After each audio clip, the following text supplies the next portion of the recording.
ক্ষতিপূরণ দিবি, তারপর বাসন দিয়ে যাবি। এই টাকা কি ওই গাছে ধরে? হ্যাঁ চাইলে দিন।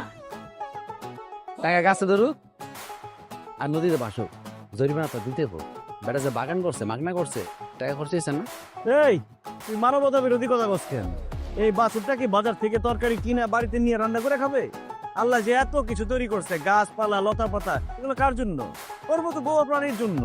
খাদ্য, বস্ত্র, বাসস্থান একজন মানুষের মৌলিক অধিকার, মানে একটা গরু ছাগলের মৌলিক অধিকার। আরে মূর্খ, একটা বাছুরের যদি মৌলিক অধিকার থাকে, এটা গাছেরও আছে, কারণ গাছেরও জীবন আছে। একটা গাছ পাতার মাধ্যমে সালোক সংশ্লেষণের প্রক্রিয়ায় খাবার তৈরি করে। এই বাছুর যদি পাতাটা খায় ফেললে গাছটা বাঁচবো কেমনে? মরে যাবো না? এই বাছুর তো মারার মামলা খাবো, পুলিশ দলে তো ফাঁসি নির্ঘাত।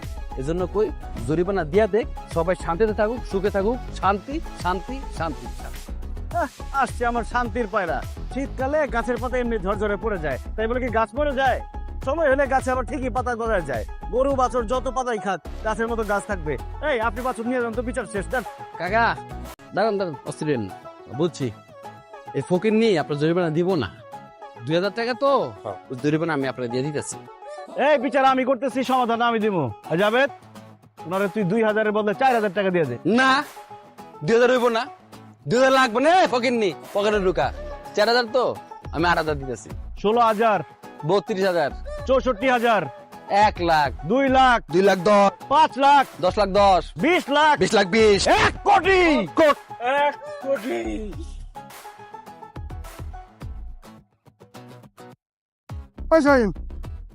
কি হলো? কোটি টাকার ভার সবাই সইতে পারে না। চল